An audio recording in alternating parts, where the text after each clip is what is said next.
Selamat sore pemirsa Sumatera Utara, hari ini kembali hadir menjumpai Anda edisi Kamis 15 Desember 2022 bersama saya Hafiz Eko Diantoro. Dan saya Putri Rahmadani Zain. Sejumlah informasi terkini seputar Sumatera Utara telah dirangkum tim redaksi kami dan inilah informasi selengkapnya.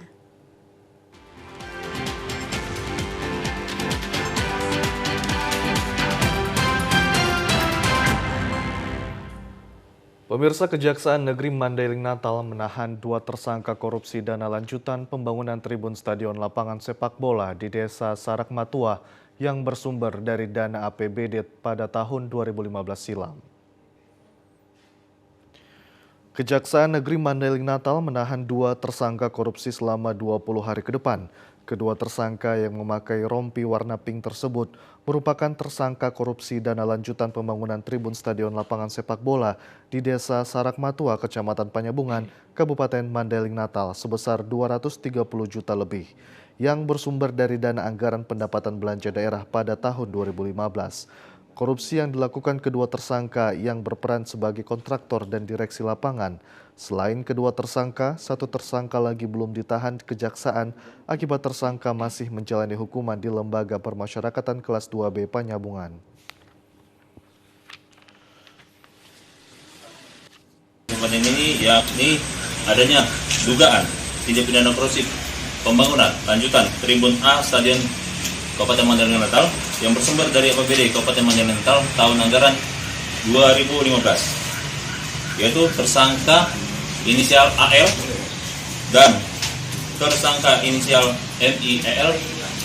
Penyidik berpendapat untuk melakukan penahanan selama 20 hari.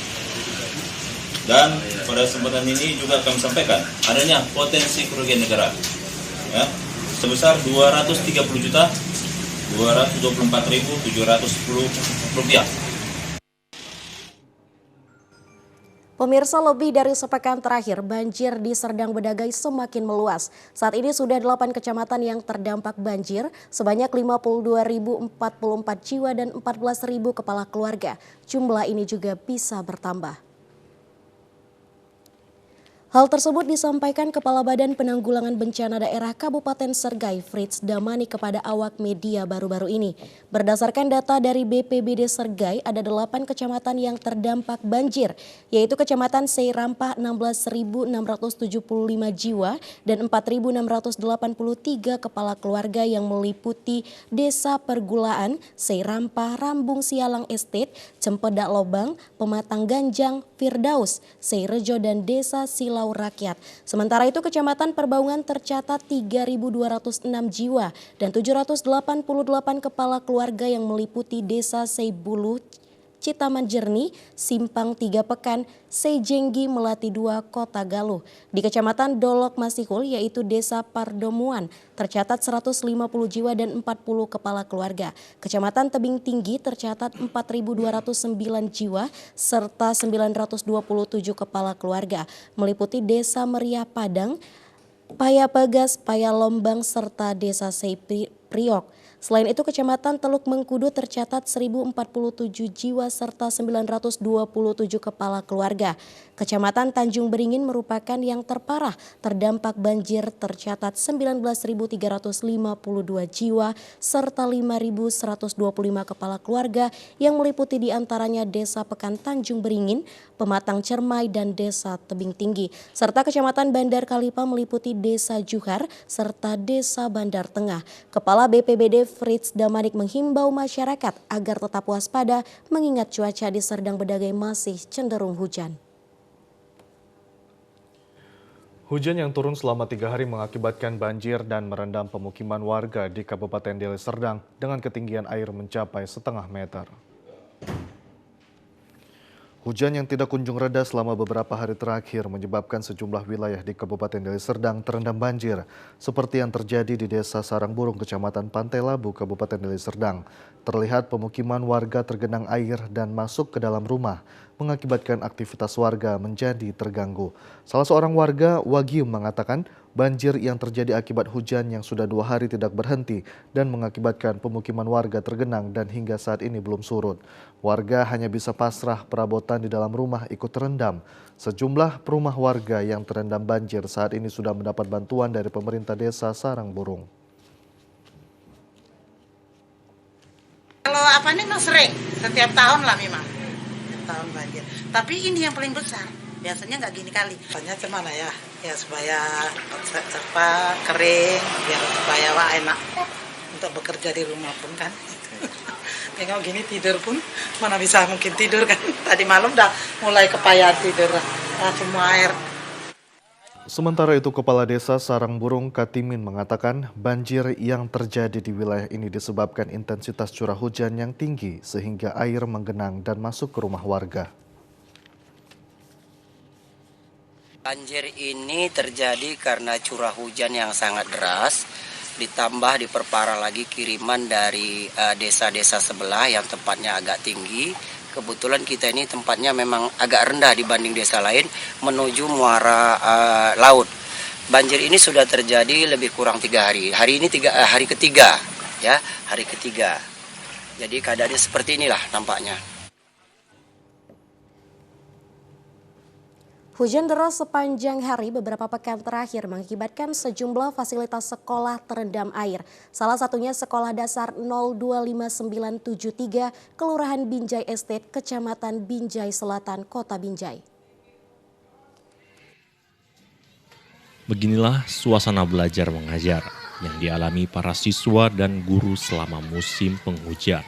Aktivitas belajar mengajar tetap dilaksanakan meskipun sekolah digenangi air.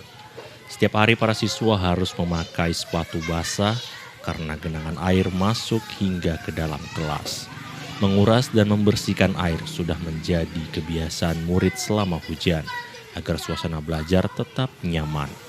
Tidak hanya itu, para orang tua yang mengantar anaknya ke sekolah juga harus melintasi genangan air setinggi betis orang dewasa. Tidak jarang kendaraan sepeda motor orang tua siswa mogok akibat genangan banjir. Namun, rutinitas tersebut harus tetap dilakukan untuk masa depan anak. Meski banjir setiap hari menggenangi area sekolah, para guru tetap hadir agar proses belajar mengajar tetap berjalan. Kepala Sekolah Dasar 025973 Rofiatun mengatakan, banjir yang setiap hari terjadi disebabkan tidak berfungsinya drainase, sehingga jika musim hujan dipastikan sekolah akan tergenang air. Beberapa hari ini memang hujan turun terus menerus, jadi kondisi sekolah kami seperti ini, banjirnya tidak surut-surut. Mungkin adalah perhatian dari pemerintah setempat untuk melihat kondisi sekolah kami yang banjir ini, agar juga anak-anak nanti dalam belajar merasa nyaman dan aman, tidak terganggu oleh banjir ini. Kemudian adalah juga di depan itu diperbaiki saluran-saluran airnya seperti drainase yang tumpat di bagian depan. Salah seorang siswa Nazira mengatakan, banjir yang setiap hari terjadi mengakibatkan suasana belajar tidak nyaman karena sepatu basah dan harus mengepel lantai. Kenapa? Gara-gara hujan terus, bisa jangan banjir lagi biar sekolahnya nyaman. Kalau hujan berarti kalau banjir nggak nyaman ya, kenapa? Enggak, katanya basah terus. Para guru dan siswa berharap agar pemerintah Kota Binjai melalui Dinas Pendidikan memperhatikan sekolah mereka, sehingga banjir tidak lagi menjadi penghalang untuk kegiatan belajar. Untuk meringankan beban warga yang terdampak banjir di beberapa kecamatan di Serdang Bedagai, komunitas seni peran hantu dan badut menggalang dana di Jalinsum Sergai Serampah. Dana yang terkumpul akan disalurkan di 30 posko banjir. Saat ini Serdang Bedagai sedang dilanda banjir besar, tercatat sebanyak 52.000 lebih warga terdampak di 8 kecamatan. Para pelaku seni peran turut prihatin terhadap warga Sergai yang terdampak banjir. Terlebih warga yang berada di dalam tenda pengungsian yang membutuhkan bantuan. Sebagai sesama warga Sergai, khususnya para pelaku seni peran, merasa terpanggil untuk membantu meringankan beban mereka. Dengan tema peran berbagai hantu, dilakoni mereka untuk menarik simpatik pengendara yang melintas untuk menyumbang korban banjir. Di antara peran yang ditampilkan pelaku seni diantaranya sejumlah peran makhluk gaib dan berperan sebagai badut. Hal ini dilakoni untuk menarik simpatik pengendara yang melintas di Seirampah.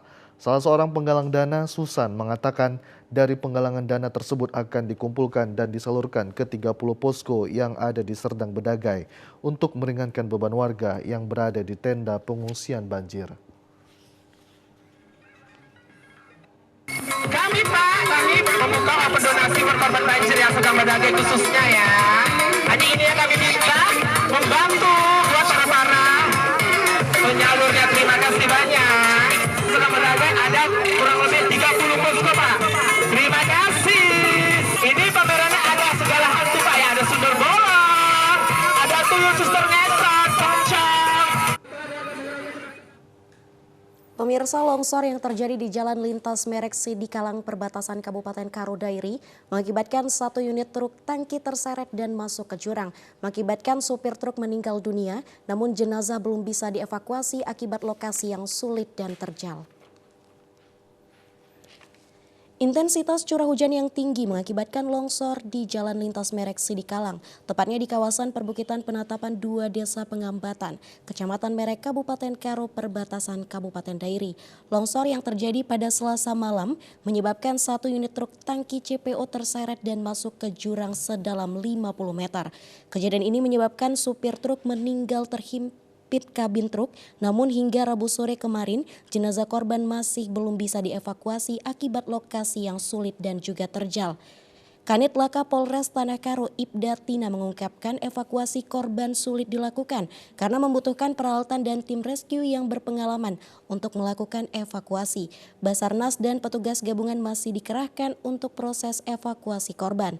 Lalu lintas di lokasi longsor sempat mengalami kemacetan panjang. Setelah pembersihan material, longsoran dan pengaturan arus lalu lintas, jalur sudah bisa dilalui kendaraan dengan sistem buka tutup.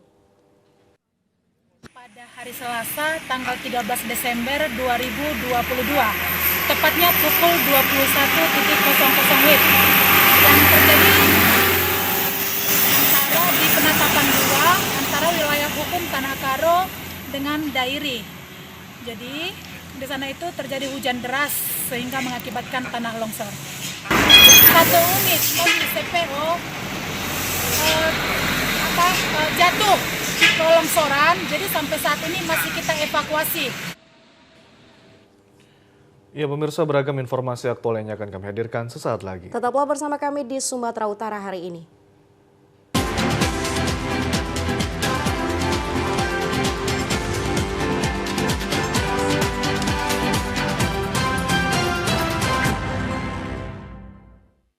Mari kita kenali 5 tanda klinis PMK pada hewan.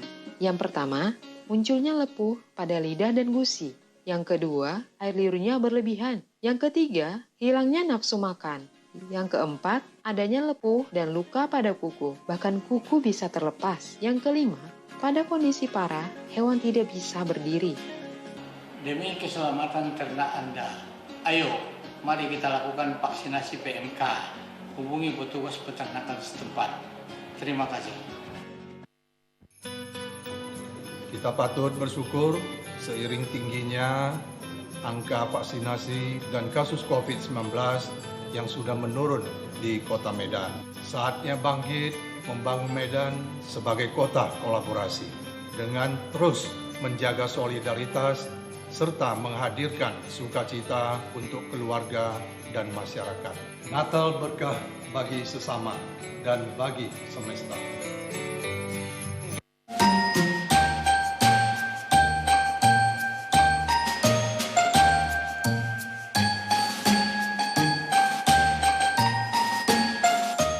Dengan momentum perayaan Natal dan Tahun Baru, kiranya membawa keharmonisan, damai sejahtera bagi seluruh masyarakat Sumatera Utara. Dan bersatu menjaga kondusivitas Sumatera Utara.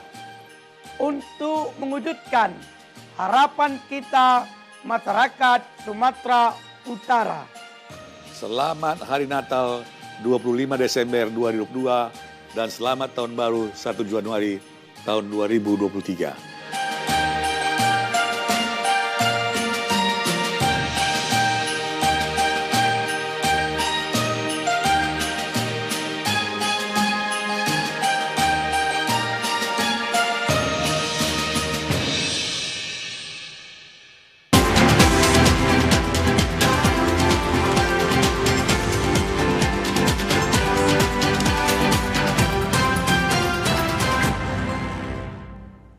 Pemirsa, sejumlah kawasan yang berada di Danau Toba, Kecamatan Dolok Sanggul, Kabupaten Humbang Hasundutan mengalami cuaca ekstrim.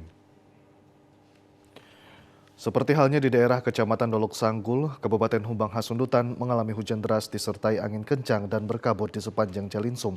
Meski cuaca buruk masih terlihat, warga setempat melakukan aktivitas di luar rumah meskipun suhu udara cukup dingin. Berdasarkan data dari Badan Meteorologi, Klimatologi, dan Geofisika, Kabupaten Humbang Hasundutan diperkirakan cuaca dengan suhu udara mencapai 16 derajat Celcius hingga 19 derajat Celcius. Dengan kondisi ini, para pengemudi yang melintas harus ekstra hati-hati saat melintas dari Kecamatan Tele hingga Dolok Sanggul disebabkan kabut tebal sepanjang Jalinsum.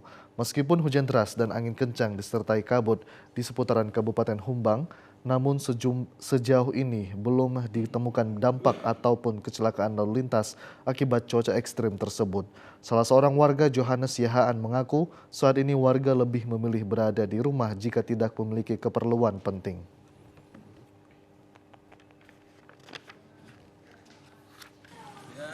Beberapa waktu ini memang begitu ekstrim cuacanya, hujan, berturut-turut, dinginnya minta ampun, pagi-pagi dingin, mulai udah 3 bulan lah, ekstrim cuaca. Untuk mengantisipasi bencana alam jelang Natal dan Tahun Baru, pemerintah Gunung Sitoli melaksanakan apel kesiapsiagaan antisipasi bencana alam. Melalui apel kesiapsiagaan antisipasi bencana alam yang digelar di Lapangan Merdeka Gunung Sitoli hari ini, pemerintah setempat telah melaksanakan anjuran Menteri Dalam Negeri dan Gubernur Sumatera Utara terkait peran pemerintah daerah dan instansi lainnya termasuk masyarakat dalam upaya pencegahan dampak bencana alam menjelang akhir tahun 2022. Sementara sarana dan prasarana pendukung yang memadai sangat mendukung untuk mengantisipasi bencana alam. Sebagaimana anjuran pemerintah Kota Gunung Sitoli untuk menyikapi kondisi ini, pemerintah daerah bekerja sama dengan Badan SAR Nasional dan TNI Polri beserta Tagana untuk menyatukan kekuatan yang ada. Sejumlah peralatan seperti armada kebakaran, alat berat, serta komponen peralatan SAR yang diperuntukkan terhadap evakuasi, pencarian, dan pertolongan korban bencana telah dicek dan diteliti hingga dinyatakan layak untuk mengantisipasi bencana alam di tengah cuaca ekstrim. Khususnya untuk menyikapi cuaca ekstrim di Kota Gunung Sitoli. Hari ini saja kita melaksanakan apel kesiapsiagaan ini. Selain kita karena sudah siap, ini juga karena ada surat dari Mendagri dan begitu juga dari Pak Gubernur Sumatera Utara bahwa kita mempersiapkan seluruh potensi untuk mempersiapkan ketika ada bencana. Dalam upaya menciptakan keamanan ketertiban di tengah masyarakat, Kamtibmas yang aman dan kondusif di Sumatera Utara, Polda Sumut melibatkan TNI bersama pemerintah melakukan apel sinergi di Medan siang tadi. Apel sinergi dipimpin oleh Wakapolda Sumut Brigjen Pol Dadang Hartanto, dihadiri perwakilan maupun pejabat dari Kodam 1 Bukit Barisan, Pemprovsu, dan unsur pemerintah Kabupaten Kota se-Sumatera Utara. Pertemuan dilaksanakan di Aula Tribrata Mapolda Sumut, membahas kondisi dan penanganan pengamanan yang terjadi di tengah masyarakat dapat diatasi dengan baik. Selain itu juga apel sinergi dalam upaya mempererat masing-masing personil TNI Polri dan pemerintah untuk meningkatkan silaturahmi terwujudnya kekompakan dalam menjaga NKRI, khususnya di Sumatera Utara. Komunikasi yang dibangun melalui apel sinergi TNI Polri bersama pemerintah memberikan solusi masing-masing tugas institusi terkait termasuk pengamanan libur Natal 2022 dan Tahun Baru 2023 oleh masyarakat Sumatera Utara. Apel sinergitas TNI Polri bersama pemerintah merupakan komponen vital negara untuk memelihara dan menjaga persatuan maupun kesatuan demi keutuhan Negara Kesatuan Republik Indonesia. Pemirsa, Agriculture and Processed Food Production Export Development Authority atau pengembangan ekspor produk pertanian dan makanan olahan APEDA bekerja sama dengan konsultan jenderal India di Medan menyelenggarakan temu penjual daging kerbau dan gandum di Medan pagi tadi. Ketua APEDA M. Anggang Mutu memimpin delegasi beberapa eksportir baik daging kerbau maupun gandum mengatakan tentang kemitraan perdagangan yang kuat antara India dan Indonesia. Ia meyakinkan importir untuk pasokan produk pertanian yang konsisten dan berkualitas oleh eksportir India. Dalam kegiatan ini APEDA fokus mempromosikan gandum India secara agresif di pasar Sumatera Utara agar dapat menjangkau masyarakat umum dalam bentuk masakan berbasis gandum. Dalam kesempatan tersebut, eksportir dan importir memperkenalkan serta mencicipi produk serta mengapresiasi kualitas dan rasa produk. Pihak eksportir juga meyakinkan tentang pasokan yang konsisten dari daging kerbau beku bersertifikat halal berkualitas dengan harga yang wajar. We from the India, the Ministry of Commerce and Industry, like to promote our agriculture and food product as a whole. So we have around 700 plus number of product, and today this meeting is primarily focused on meat product as well as Indian millets. So 2023 is considered to be an international year of the millets. Our Honorable Prime Minister Shri Narendra Modi ji is promoting Indian millets at the global level. So we have brought many number of our exporter friends, those who are dealing with Indian meat as well as millets, to promote in Indonesia. Konsulat Jenderal India di Medan Subhan Singh mengatakan kegiatan yang mempertemukan asosiasi bisnis perusahaan India dan Indonesia adalah untuk mempromosikan daging sapi dan gandum di Sumatera Utara. Kegiatan ini juga merupakan atas prakarsa Perdana Menteri India Sri Narendra Modi, di mana PBB telah mendeklarasikan tahun 2023 sebagai Tahun Internasional Millet. Karena India adalah negara penghasil utama gandum, hal ini membantu India untuk melakukan diversifikasi dari tanaman seperti gandum, beras ke tanaman seperti millet. Between India and Indonesia and promote the trade of bovine meat and millets between India and Indonesia. We have the Indian delegation is led by APEDA. Which is the apex body for India for promotion of development and export of agricultural product. We have with us the chairman of APEDA, Dr. M. Angamuthu. He is here with me and he will further explain about this today's event. This event is being led by APEDA. Thank you.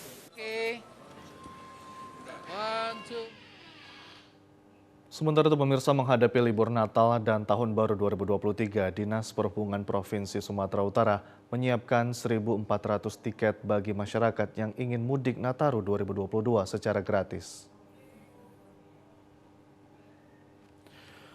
Pelayanan pulang kampung bersama mudik gratis libur Nataru secara gratis merupakan dalam upaya memberi kemudahan kepada masyarakat digagas oleh Gubernur Sumatera Utara Edi Rahmayadi. Untuk mendapatkan mudik gratis ini, masyarakat Sumatera Utara dapat mendaftarkan diri dengan hanya membawa fotokopi kartu tanda penduduk KTP ke lokasi yang telah ditentukan Dinas Perhubungan Provinsi Sumatera Utara. Lokasi pendaftaran mudik gratis ini diantaranya di SPBU Amplas, SPBU Padang Bulan, SPBU Haji Anif, SPBU Kampung Lalang, Lotte Mart, dan Lapangan Astaka Pancing. Untuk rute mudik gratis Nataru oleh Pemprov Su ini dengan tujuan Kota Medan menuju Sibolga, Tarutung, Parapat, Sidikalang, Samosir, dan Dolok Sanggul. Kepala Dinas Perhubungan Provinsi Sumatera Utara Suprianto mengatakan sebanyak 1.400 penumpang dengan 37 unit armada bus akan dikerahkan melayani mudik gratis yang diharapkan mampu memberi kenyamanan kepada masyarakat Sumatera Utara dalam merayakan libur Natal dan Tahun Baru 2023. Yang diharapkan berkisar antara 1.000 kurang lebih 1.400 dengan 37 unit kendaraan bus yang direncanakan akan berangkat dari secara seremonial dari Terminal Pinang Paris menuju ke lokasi. Sehubungan kegiatan ini sebenarnya perintah Pak Gubernur langsung bahwasanya untuk mengurangi beban kepada masyarakat terhadap inflasi yang ada sekarang ini, maka ya Sumut ingin berbuat walaupun sekecil apapun untuk membantu masyarakat supaya tidak terlalu merasakan dampak daripada inflasi. Untuk pemberangkatan bus mudik gratis libur Nataru akan dilepas pada hari Kamis tanggal 22 Desember 2022 mendatang oleh Gubernur Sumatera Utara Edi Rahmayadi.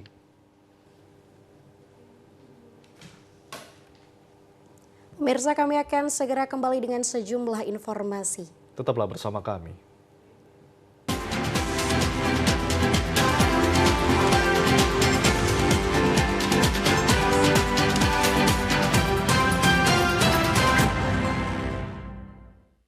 Mari kita kenali 5 tanda klinis PMK pada hewan. Yang pertama, munculnya lepuh pada lidah dan gusi. Yang kedua, air liurnya berlebihan. Yang ketiga, hilangnya nafsu makan. Yang keempat, adanya lepuh dan luka pada kuku. Bahkan kuku bisa terlepas. Yang kelima, pada kondisi parah, hewan tidak bisa berdiri. Demi keselamatan ternak Anda, ayo mari kita lakukan vaksinasi PMK. Hubungi petugas peternakan setempat. Terima kasih.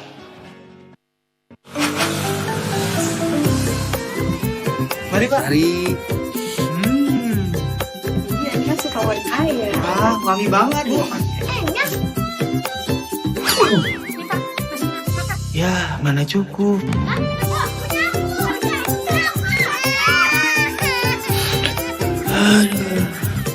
KB pria penting untuk perencanaan keluarga dan mencegah anak stunting.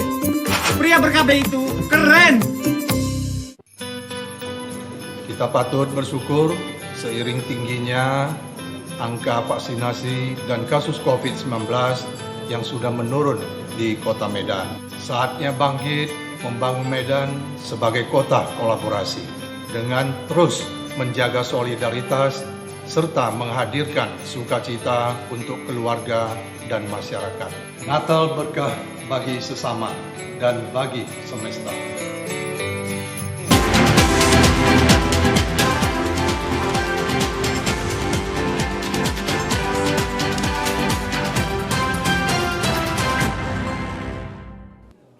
Terima kasih Anda masih bersama kami di Sumatera Utara hari ini. Pemirsa, keluarga besar DPRD Provinsi Sumatera Utara melakukan perayaan Natal di Aula Raja Inal Siregar Kantor Gubernur Sumatera Utara Medan kemarin. Perayaan Natal diawali dengan barisan prosesi yang diikuti panitia Natal dan pengkhotbah. Adapun tema Natal keluarga besar DPRD Sumatera Utara, maka pulanglah mereka ke negerinya melalui jalan lain yang diambil dari kitab Matius 2 ayat 12. Dan subtema dengan kesatuan hati dan penuh tanggung jawab. DPRD Sumatera Utara mendukung upaya pemerintah untuk mencari jalan mensejahterakan rakyat Sumatera Utara. Renungan Natal dibawakan Ketua Umum Modera Men GBKP, Pendeta Krismas Iman Tabarus mengatakan, setiap orang berbicara akan kebenaran, maka kebenaran itulah yang akan mengikat setiap orang dalam mempertahankan kebenaran itu sendiri. Natal itu adalah Yesus turun dari surga, sederhana dan kecil. Melalui kesederhanaannya membuat manusia rendah hati, serta fungsi kehadiran Yesus adalah untuk membebaskan dosa manusia. Ketua DPRD Provinsi Sumatera Utara Baskami Ginting mengatakan, perayaan Natal bagi keluarga besar Kristen DPRD Sumut untuk menyatukan hati agar senantiasa mendekatkan diri kepada Tuhan. Dikatakan momentum Natal yang dilakukan hendaknya mampu menambah semangat bagi seluruh anggota Dewan dalam menyerap aspirasi dari masyarakat agar dapat direalisasikan pemerintah. Kita pada hari ini bersambut ria karena kelahiran Tuhan Yesus Kristus. Jadi kami semua umat Nasrani khusus DPRD Sumut merayakan pada hari ini, ya. Dan acara dari awal jam 5 tadi mulai, nanti sampai akhir jam 7 akan selesai. Nanti kita setelah ini kita akan kunjungan ke panti-panti asuhan, memberikan bantuan sesuai dapil masing-masing.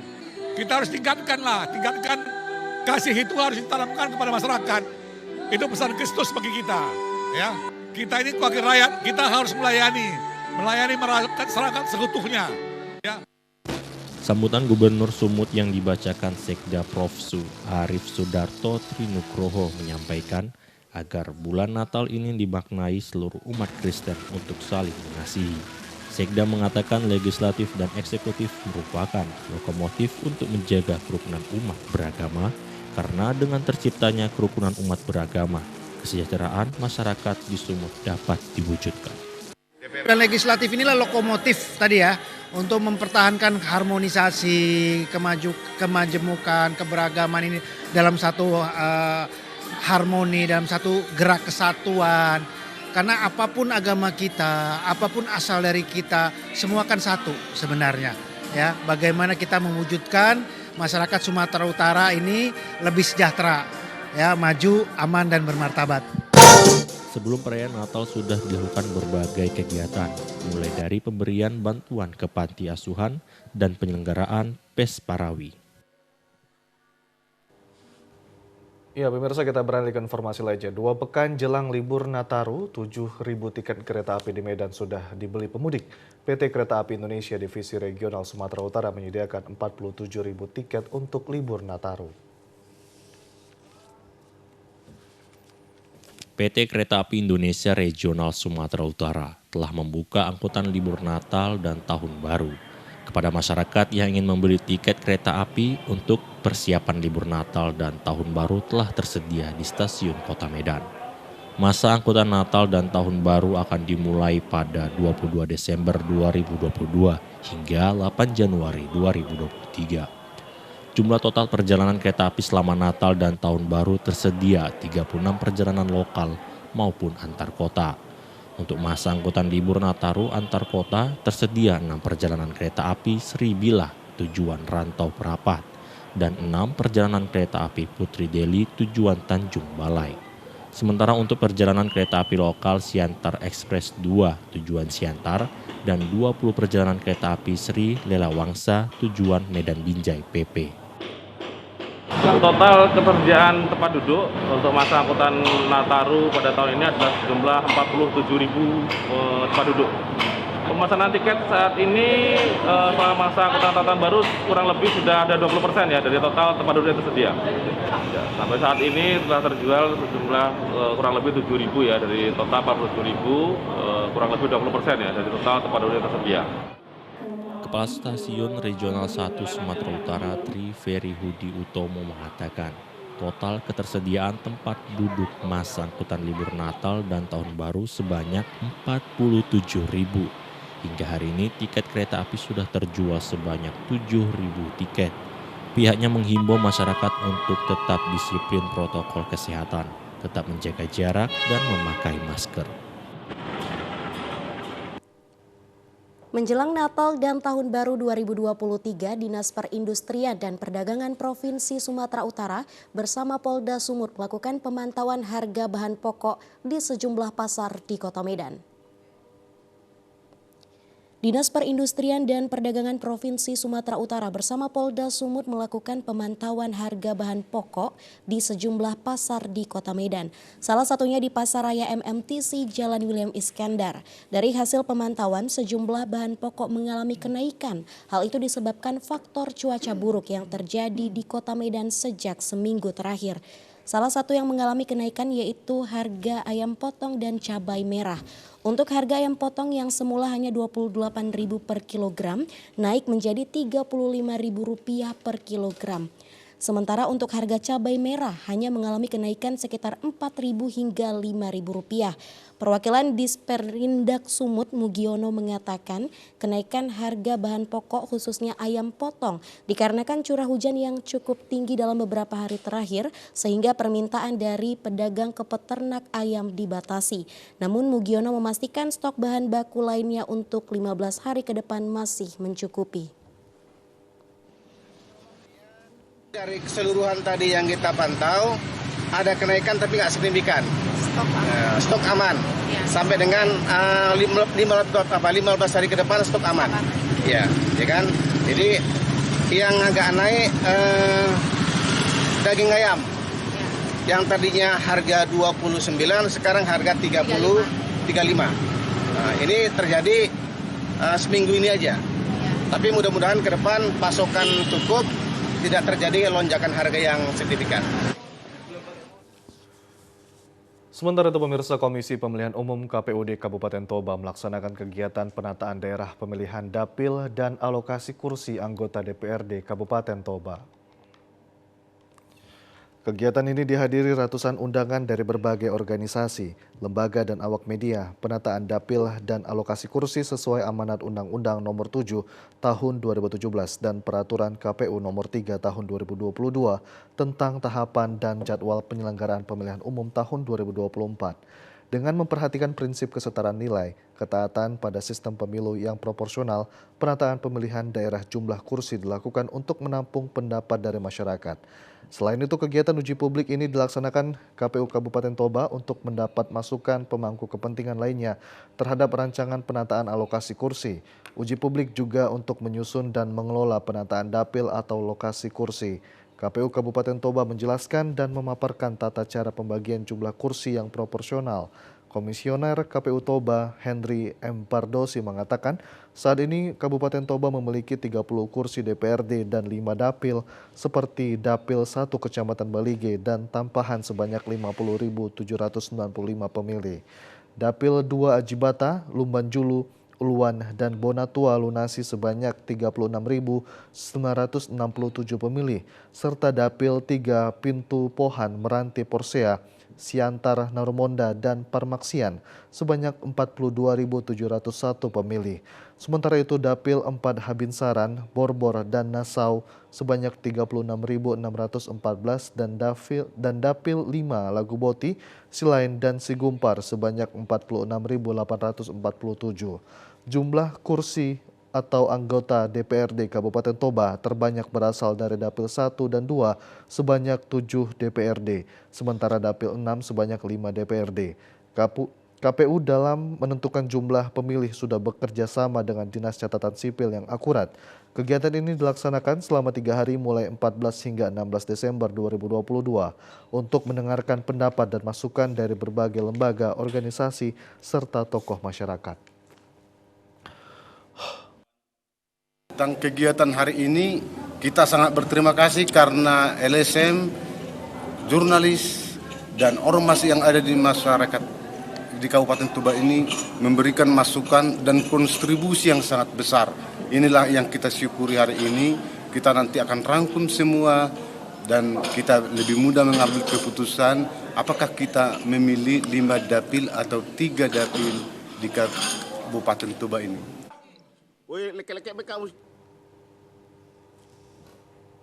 Ya pemirsa, sejumlah informasi menarik lainnya akan kami hadirkan sesaat lagi. Tetaplah bersama kami di Sumatera Utara hari ini.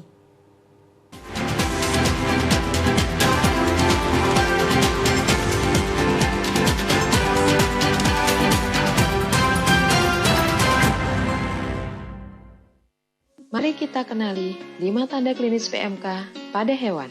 Yang pertama, munculnya lepuh pada lidah dan gusi. Yang kedua, air liurnya berlebihan. Yang ketiga, hilangnya nafsu makan. Yang keempat, adanya lepuh dan luka pada kuku. Bahkan kuku bisa terlepas. Yang kelima, pada kondisi parah, hewan tidak bisa berdiri. Demi keselamatan ternak Anda, ayo mari kita lakukan vaksinasi PMK. Hubungi petugas peternakan setempat. Terima kasih. Ayo, cegah stunting. Kunjungi bidan andalan Anda untuk merencanakan dan mengatur jarak kehamilan untuk tumbuh kembang buah hati yang optimal. Cegah stunting itu penting melalui perencanaan keluarga. Kita patut bersyukur seiring tingginya angka vaksinasi dan kasus COVID-19 yang sudah menurun di Kota Medan. Saatnya bangkit membangun Medan sebagai kota kolaborasi dengan terus menjaga solidaritas serta menghadirkan sukacita untuk keluarga dan masyarakat. Natal berkah bagi sesama dan bagi semesta.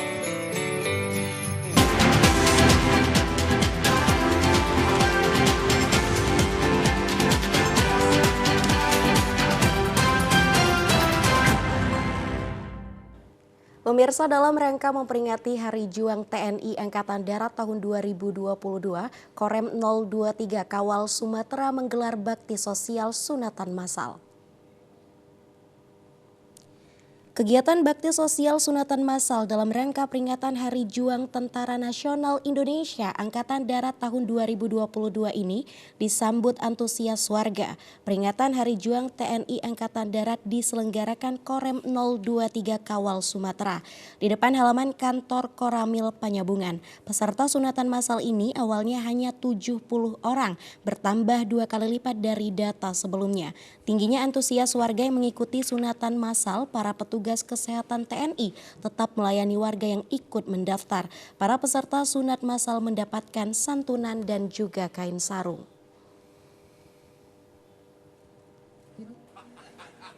Hari ini dalam rangka ulang tahun TNI Angkatan Darat yang ke-77, di tempat ini kami mendapat hadiah istimewa dari pemerintah daerah Kabupaten itu sebuah truk.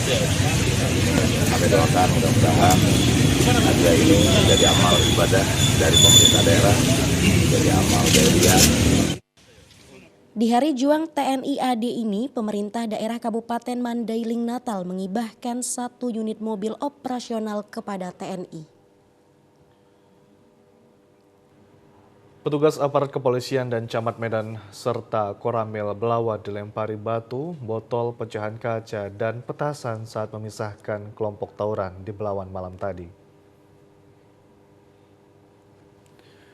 Bentrok kelompok pemuda terjadi di Jalan Kakap, Kelurahan Belawan Bahagi, Kecamatan Medan Belawan ini melibatkan 3 kelompok pemuda antar kelompok pemuda Jalan Bandeng melawan kelompok Kampung Kolam dan kelompok pemuda Pajak Baru dan Gudang Arang menggunakan senjata tajam dan panah. Sementara itu kelompok Gudang Arang saat melakukan penyerangan naik perahu bermesin menyerang kelompok pemuda Jalan Bandeng. Akibat diserang kelompok Gudang Arang, puluhan pemuda dari Jalan Bandeng ini langsung minta bantuan warga setempat. Tidak berapa lama petugas Sabahari dari Polres dan Polsek serta petugas kecamatan tiba dan membubarkan aksi. Namun petugas dilempari batu botol, petasan, dan pecahan kaca. Petugas yang mendapat perlawanan langsung mundur dan memanggil pasukan Brimob yang standby di kantor Polres Pelabuhan Belawan. Setiba di lokasi tawuran, petugas Brimob Polda Sumut bersenjata lengkap dan tameng langsung membubarkan aksi tawuran dan menembakkan gas air mata. Habis Isa sampai jam berapa? Sampai jam tadi malam jam 1:30. Harapan saya penuh ya semoga pihak-pihak terkait pihak yang berwajib mohonlah dibantu untuk pengamanan kampung kita ini agar jangan ada tawuran-tawuran yang menyusul ke depannya. Tawuran tersebut banyak korban dari kedua belah pihak terkena senjata tajam, panah, dan lemparan batu. Para korban yang terluka masih dalam perawatan. Pemirsa, kami akan segera kembali dengan sejumlah informasi lainnya. Tetaplah bersama kami.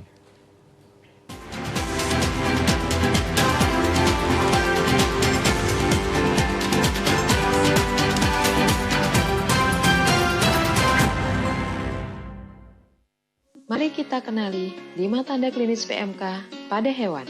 Yang pertama, munculnya lepuh pada lidah dan gusi. Yang kedua, air liurnya berlebihan. Yang ketiga, hilangnya nafsu makan. Yang keempat, adanya lepuh dan luka pada kuku. Bahkan kuku bisa terlepas. Yang kelima, pada kondisi parah, hewan tidak bisa berdiri. Demi keselamatan ternak Anda, ayo mari kita lakukan vaksinasi PMK. Hubungi petugas peternakan setempat. Terima kasih.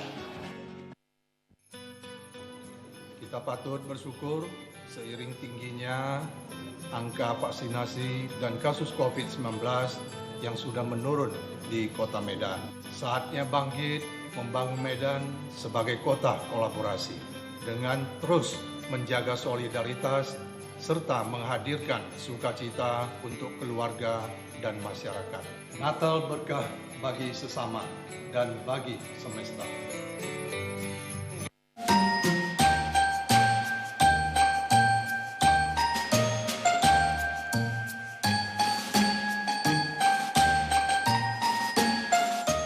Dengan momentum perayaan Natal dan Tahun Baru, kiranya membawa keharmonisan, damai sejahtera bagi seluruh masyarakat Sumatera Utara. Dan bersatu menjaga kondusivitas Sumatera Utara. untuk mewujudkan harapan kita masyarakat Sumatera Utara. Selamat Hari Natal 25 Desember 2022 dan selamat Tahun Baru 1 Januari tahun 2023.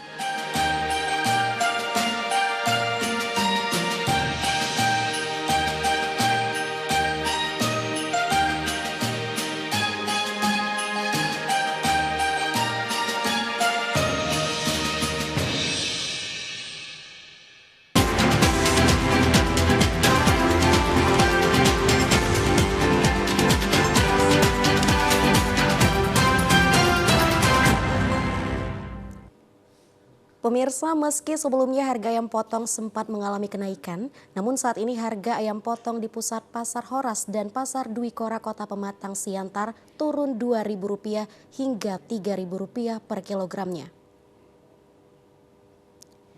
Harga ayam potong sebelumnya Rp33.000 hingga Rp34.000 per kilogramnya.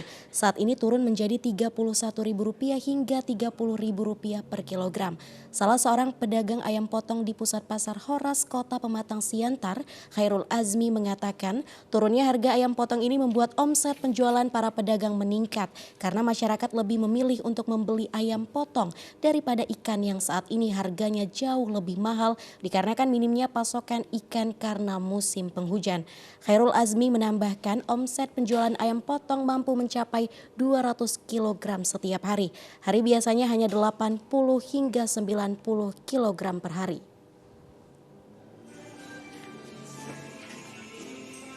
Jadi saat ini gimana kondisinya? Ada kenaikan atau penurunan? Kalau sekarang kondisinya penurunan. 31 sekarang. Dari harga kemarin 33 lah paling tinggi. Turun ke 31. Kemungkinan besok turun lagi. Jualannya alhamdulillah lancar aja.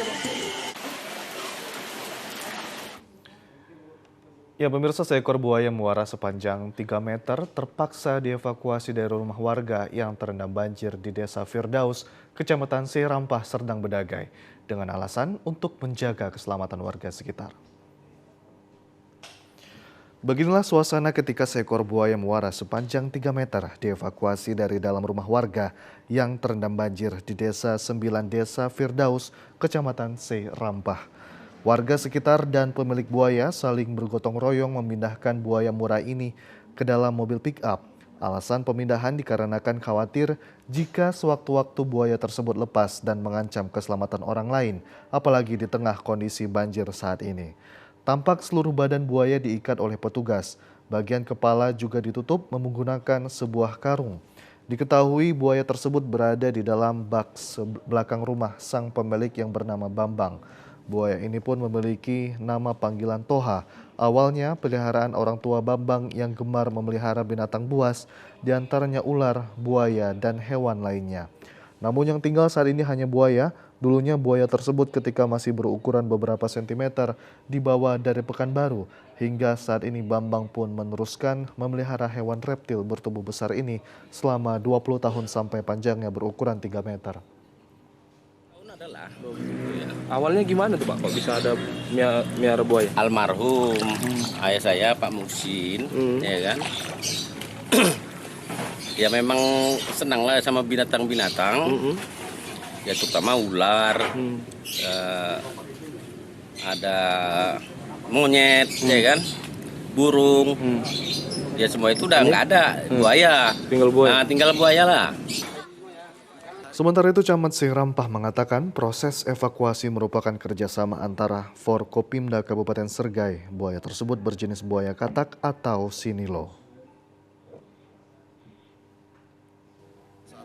Satwa yang dilindungi, kita dapat laporan kemarin sudah kita laporkan ke melalui Kasat PP menghubungi BKSDA untuk melakukan evakuasi buaya tersebut. Rencana ini mau dibawa kemana, Pak?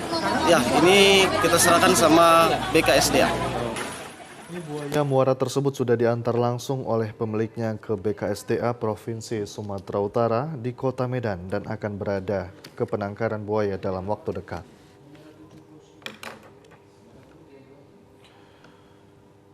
Pemirsa, informasi tadi sekaligus menutup perjumpaan kita pada sore hari ini. Saya Hafiz Eko Diantoro. Dan saya Putri Rahmadani Zain. Terima kasih atas perhatian Anda. Selamat sore dan sampai jumpa.